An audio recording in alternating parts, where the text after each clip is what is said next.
Employee development doesn't just happen. It has to be designed. And that means in this whole hybrid world that there's a process to designing something that you can use to develop your employees. And really it comes down to communication and connection. That's what we talk about today. Welcome to Masters of Employee Development, Mike Acker's YouTube segment devoted to training team members in any type of organization. Your host is a best-selling author, corporate trainer, and business leader. Find out more about Mike at mikeacker.com. Each episode, Mike welcomes a CEO, HR director, or other experienced manager responsible for leadership and development. Together, Mike and his guest expert discuss training successes, challenges, and best practices. Lean in, listen, and take part in a community dedicated to improving life through increasing leadership.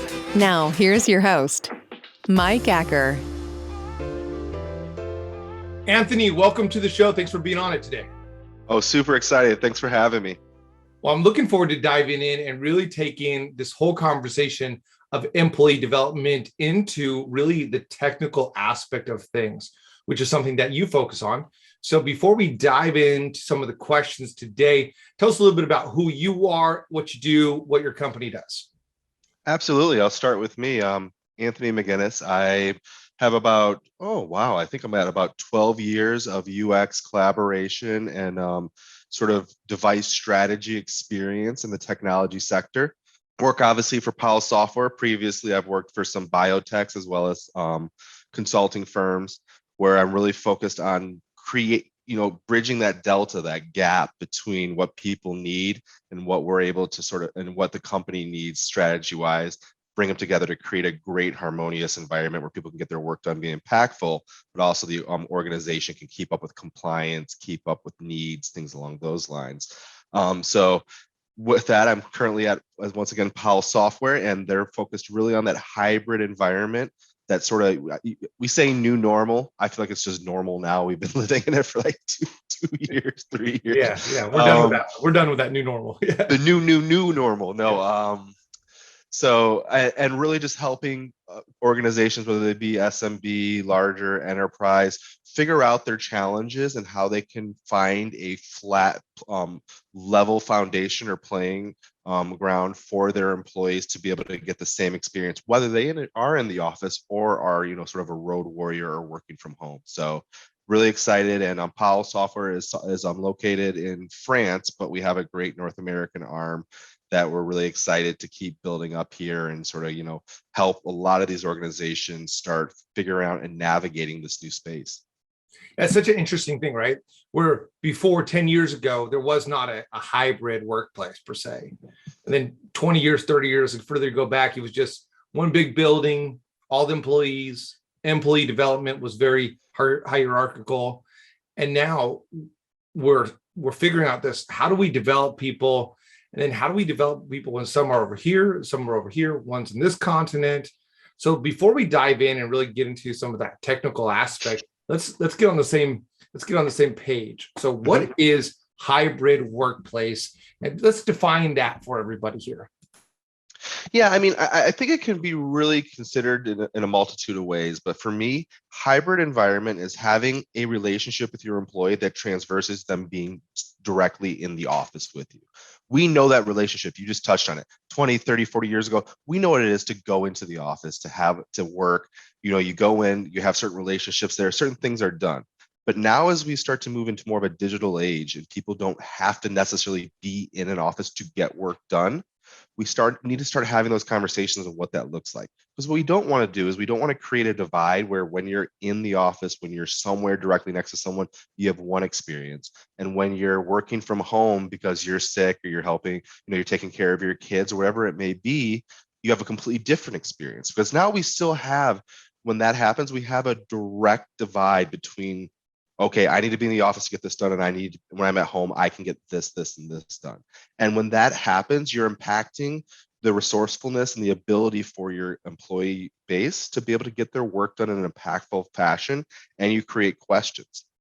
Now, that's one piece. I'll highlight another. The other thing with hybrid is, we do talk about getting things done in the office. But if we really think about it, we're starting to move in this world of SaaS and digital diversification, where you don't just have tools that you work on that are provided by your company. They have SaaS solutions that they're pulling in from a multitude of places. So even if you're working in the office, you're still you can step away in most cases and still be able to do that from home. You can log into I'll drop a couple, log into your Salesforce, your Dynamics, right? You can get into your ServiceNow. You can check things from anywhere. And so they're giving you the ability now to work anywhere and be hybrid. And the question for your organization is, how do I rise to that occasion and bring all of the other tools and make sure that all of these different SaaS solutions are all presented in the same way, simple and in an easy place for people to find. It's not great to say, hey, you have 10 different things you log into, and you have to log into each one differently on, in a browser, have 10 tabs open and switch between each. So that's really where that hybrid environment and bringing everything together and sort of aggregating it together can help. That aggregation would really help me. I was in sales for a while. And when I was in sales, I mean, we had all kinds of different places that we had to log in with this password, and this password had to have these elements, and this one couldn't. So you had different passwords for all these different things. And I mean, it's crazy. So the other thing that happens so easily here, right, is that there are some companies that are saying, come back. And those are the true hardcore workers. And then there's other people who are staying at home, and they're maybe, I mean, I work from home primarily. And so there's the distractions that happen. Have you seen that where some companies are pulling people back and there's a hierarchy of people who are on site and people who are off site? Well, it's interesting because there's different companies out there. Like, for instance, if you're service oriented, you're probably going to have been back in the office already and will continue to be. Then you have some organizations that really believe in that that community and communal work front, where you can hop into an office, you can have that conversation and everything. But I feel like what we're finding out is that you're going to get pushback from your employee base. They've come to expect. There used to be this sort of, I don't know if it was truly said, but it was an unwritten thought process from companies that if you're at home, you're not working harder, or you're not working as hard, I should say. And I think during the pandemic and what's come afterwards, we've realized that's not the case. We haven't seen that drop in productivity. What we've seen is a drop in connection from peer to peer for communities within your organization. And so I think that's the divide, and that's where you really want to help your organizations get to, is bridge that. But as far as companies bringing them back, I love being in the office. I'm like you. I work mainly remote now. I don't expect to go in, but I think there's a great hybrid model where, yes, if I had an opportunity to be in an office 2-3 times a week, or on my own accord could come in, and if we wanted to have a big meeting, we just figured we should do that in the same space. That makes sense. But I think the days of 9 to 5, you're just expected to sit at your desk and look like you're working and just be on call at all times looking at a screen. I think those days have been proven that it's not required, and honestly, it really discourages a lot of talent who don't want to live by that moniker and sort of that requirement. Which is, of course, one of the huge things that people are going for right now. With a huge drop off of the employee workforce, people are saying, how can we grab a hold of people? So you have people fighting for this whole hybrid employee, pulling them in, dropping some of the old requirements of the past. But this doesn't mean that connection is different. So now you got connection in office, you got connection solely virtual, you got connection and this back and forth. So what are some of the things that you're seeing that's working that helps people connect wherever they are in the whole spectrum? Yeah, absolutely. Well, let's go back to that point about sort of aggregation. So the first thing I always focus on, and I think is really important for our clients and customers here at Powell, is how do I bring together all those different tools that everyone needs? So, okay, you're working from home, and you mentioned it before, but like, here's 8 applications that you need to work from. And like you said, here's 8 ways to log in. And here's 8 licenses. It's confusing for people. And then also you get this concept of like, okay, so I need to find this document. Is that in my SharePoint? Is that in my Teams? Is that over here in my, in my LMS? And and it becomes confusing to people. And what you end up having is either shadow IT, where they're figuring things out by themselves that are outside of your requirements or your sort of your guardrails, if you will, or they just get annoyed and they spend time figuring that out instead of time working. So what we recommend right away is to find that aggregation model, usually using something like we have a tool here called Powell Together. We have some intranet offerings that sort of, it's not that old school, legacy intranet where we just go here to find a file and click it or a link, but really bringing together communities and places to have work and have those conversations. And even if the module, the information is not specifically in your intranet, linking everywhere you need to go, and not linking like here, now open this browser over here, bringing it in through APIs, connectors, all these really cool new tools that can make an experience of an intranet just much more modern and inclusive and interesting for your customer base. So I think that's probably the main thing we really love to focus on. And the second one is just we haven't talked about it yet, but this concept of communication, right, for your customer base, or your user base, I should say, where okay, you have people remote, you have people in office, you have that hybrid model built, but how are you disseminating information out? It becomes hard, especially if you're using, people say, well, I'm all in on Teams. I love Teams. Teams is perfect. Okay, well, you need to send out a mass message that's not an email, because we all know we can email, but email, typically your email open percentages are like 13-30%. Yeah, that might be even good. You're right. That might be a good one. And so what do you end up seeing? So you're like, what do I use? And Teams is more of this concept of silos built all over the place that let people work, peer to peer, group to group. But it's not easy for you to send that out. So really harnessing those type of like the usage of Teams, for instance, but then bringing something in that's more one-to-many can be really helpful for your comms teams, HR, operations, and different spaces. So you still are able to leverage and get information out as soon as possible. No, it's very interesting when you're talking about this connection right here. If you can't communicate, you can't connect. And so if there's not that grace, that grounded way that we're connecting through communication, then it's not going to happen, period. What are you seeing happen at Powell? How are you guys working together across all of your hybrid workplaces? Yeah, absolutely. Powell's a great example, and we really try to be, if you will, eat our own dog food. We have some offices that have, we have some markets. So we're in, just for instance, we're in North America, we're in Europe, UK, APAC, and Germany. And what you see is this model where we can work remotely, whether they are in office or working directly from home. So in the US, we don't have a dedicated office, but we can pop up and go to things like a WeWork or a Regis if necessary, and we've done that in the past.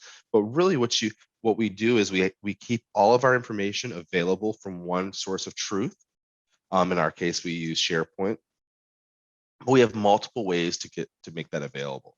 One good example is we use things like Microsoft Teams, but instead of just using Teams as a sort of UC, unified communication platform, we're really pulling in different SharePoint sites, different modules of APIs to get information from Dynamics, to have different spaces that we can work in. So when I create a team, for instance, I'm not just getting, here's a thread, here's a general channel, and you can start talking now.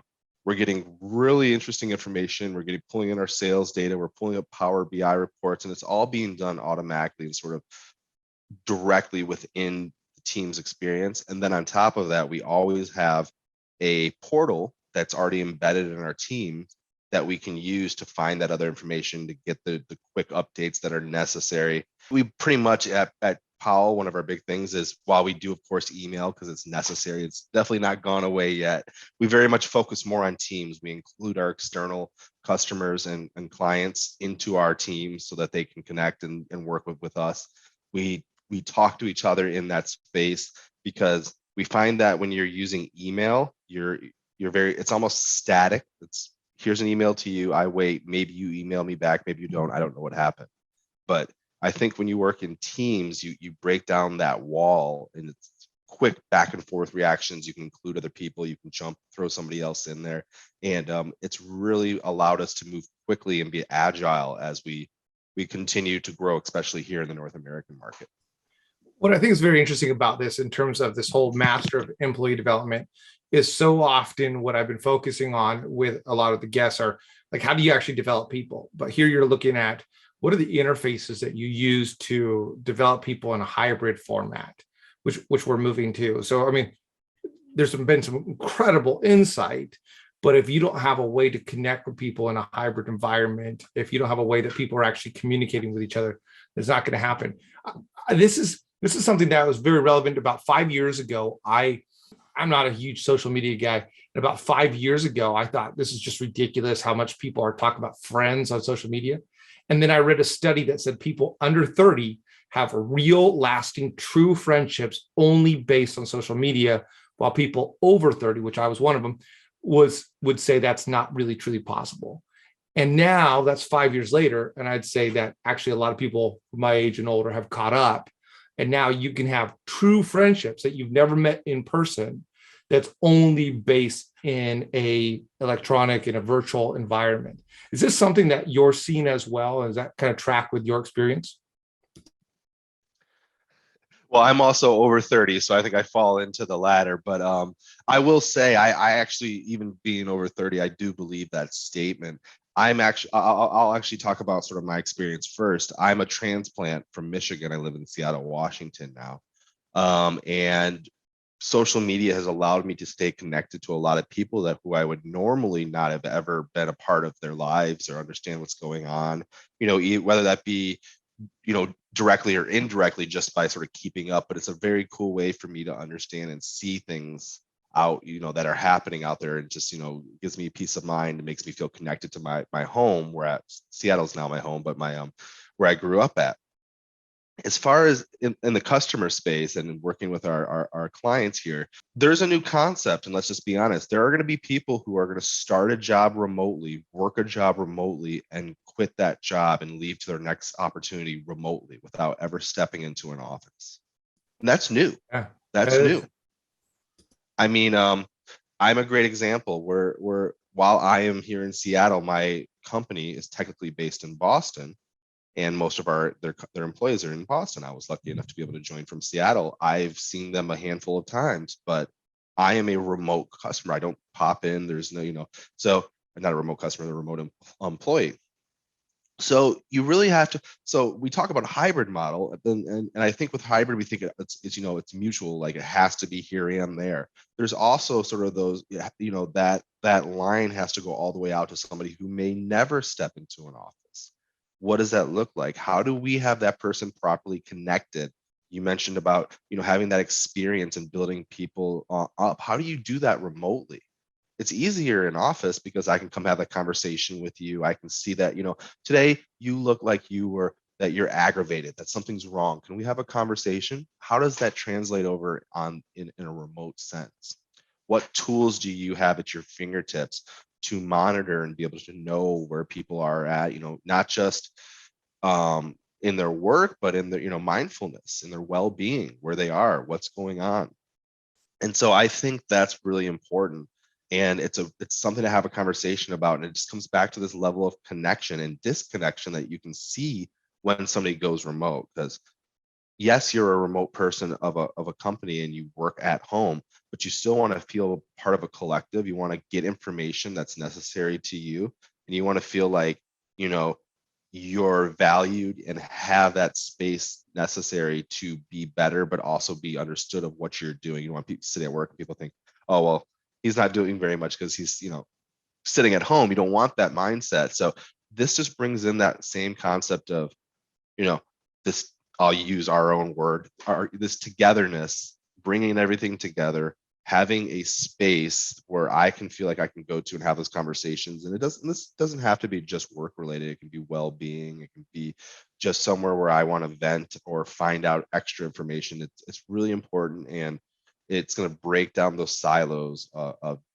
disconnection that we have started to see since the pandemic first started, and now moving on just into this remote space.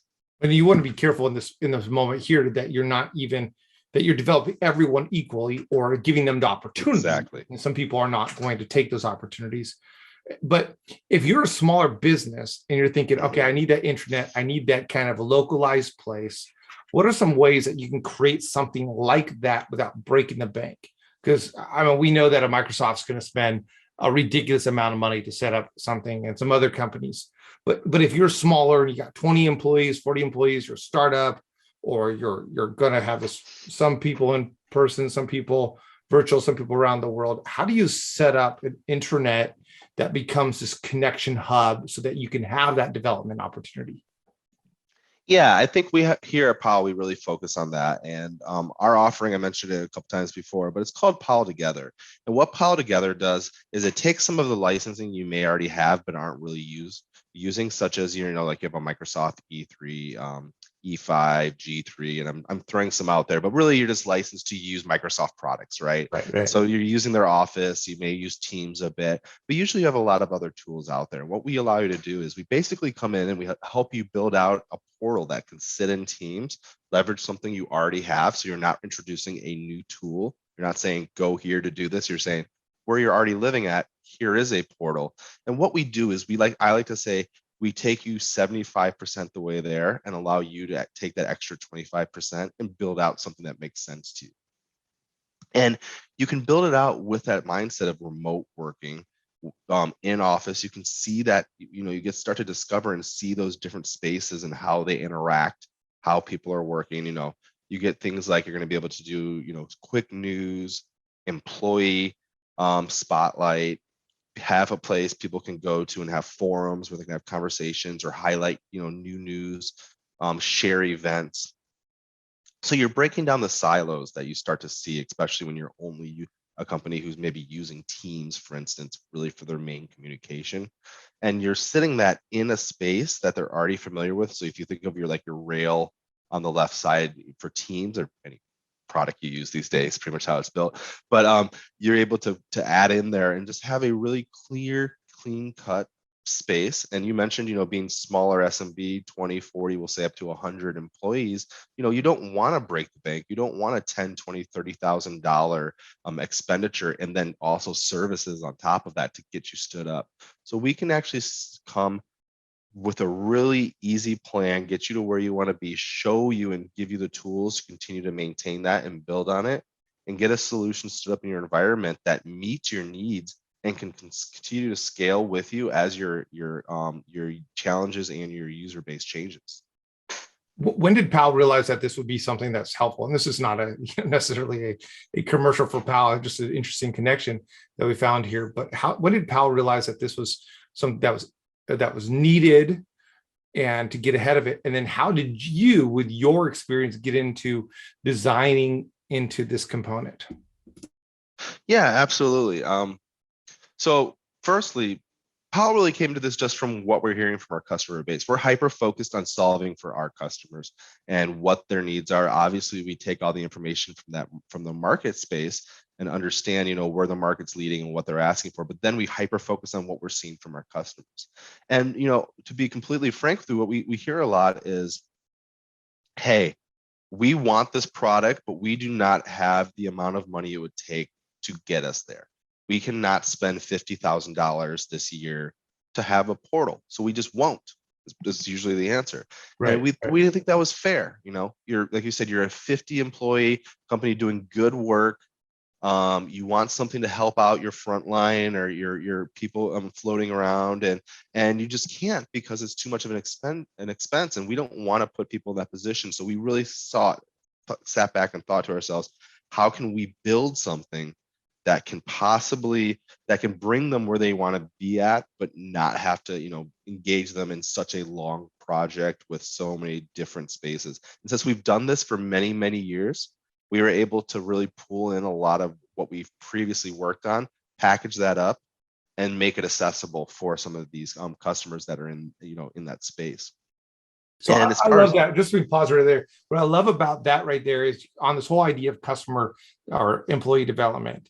Yeah. It's you got to look at who you have, and you don't want to just take something and force feed it over to people. You got to look at the people that you have. And that's what you did with your customer base.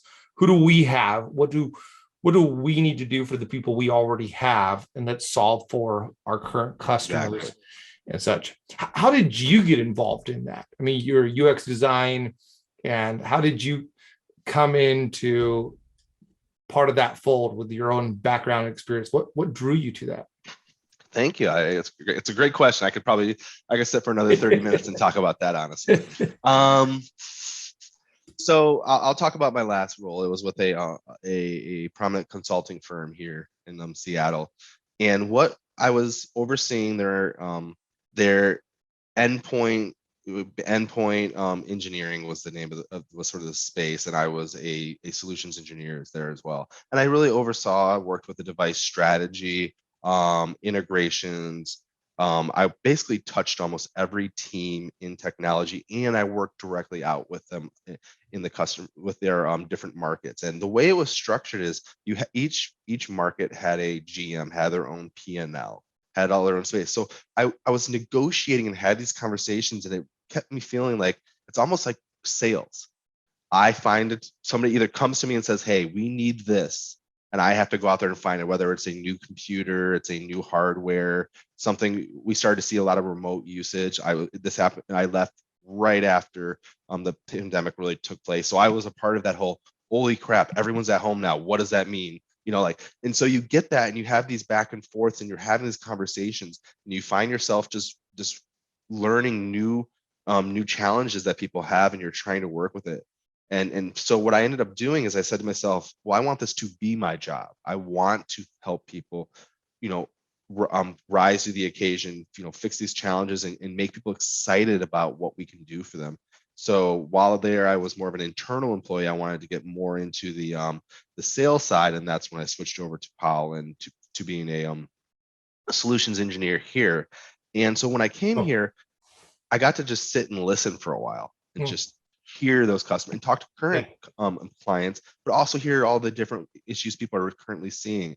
And then I got to take my experience before actually solving for those, working. If somebody comes in and says, my HR is really hammering me, I need this, I need this LMS solution, I need this. I've seen that, I've done it, I've played both sides of the coin, so I know what it's like to work with vendors, and sometimes it's a hassle. And you want a partner and an advocate. You just don't want somebody who's just handing you something and then goes away and you never see them again.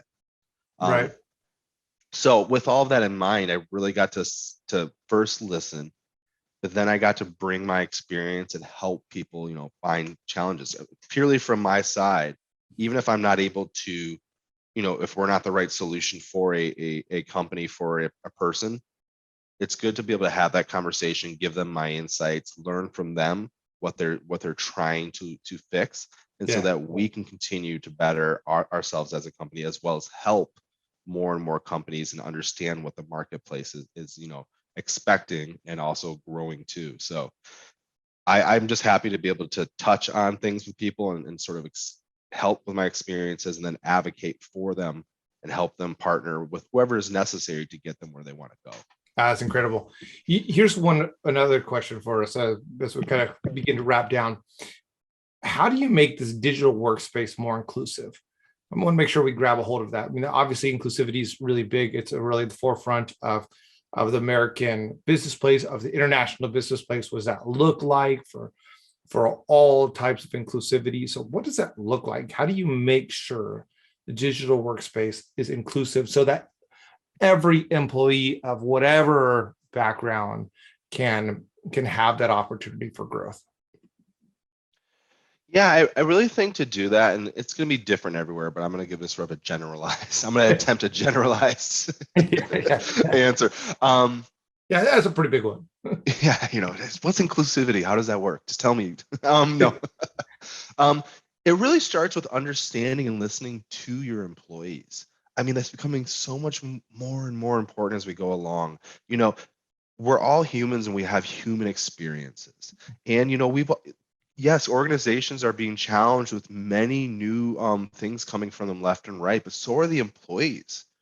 you've asked a lot of them, Yeah. and they've risen to that occasion, and they've risen to the mandates. But you also have to understand where they're coming from. When you think of inclusivity, it's not just on the spectrum of like remote workers, work frontline workers, service workers.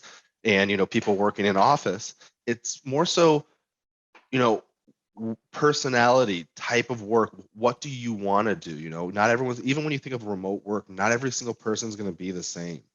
And you really it's not about creating one solution to fit all. It's about having a solution or a space or however you want to, call that ecosystem, that people can find that type of groove and that path for their success.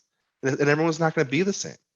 And that's what's great about that experience, and sort of that human experience and working now is, whereas if I went back 30-40 years, and I'll be honest, 40 years ago I was not in the workforce, but I mean, give me about 15, I'm about 20 years in. So I don't think there was as much mindfulness and this sort of focus on employee, well-being, happiness, not stress factors. And it's, like I said, we can go back, if I start my first day, I'm remote, I just got my computer, I turn it on, I get an email telling me 10 things I need to log into, how to use them. I have to read all of this stuff.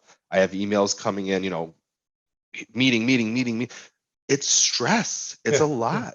And it affects people. You want to find a better way to do that and understand, how people want to engage with their work and what works for them. Because when you do it the right way, you start to see not only the happiness of your employees, but you start to see that productivity rise, because people will give you the best when they have the best things to work with. So I always say you can't put a technology band-aid on a human issue.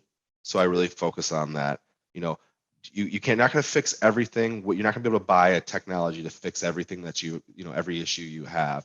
But how do we create a relationship between the two where you can at least have the tools and the the knobs and buttons to at least begin to approach and help out your customers and your users, and create a better human inclusive space for everyone to work in, no matter how you engage with your work on a day-to-day basis. I think what you said right there is some great closing words. You can't take a technology solution to be a band-aid, but you can have a technology make things worse. Yes, absolutely. And you can make it counterproductive in developing your employees virtually, in person, hybrid, or you can make it more conducive so that the human needs can be met and you can develop the humans that work for you. Absolutely. Well, Anthony, this has been really fun. Thank you so much for giving me a whole different perspective on employee development. And for those listening, check out Powell Software, Anthony McGinnis. I'll put some notes in the show notes on YouTube and online. But Anthony, thank you so much for being a part of this today. I had a great time. Thank you so much, Mike. Appreciate your time, and hope to do this again sometime. Have a great one. Love it. Thanks, Anthony. And to all of our listeners, thank you for taking time to watch, subscribe, share, like, pass this on to somebody else. Check out Powell Software and make sure you're developing people no matter what environment you're in. Absolutely.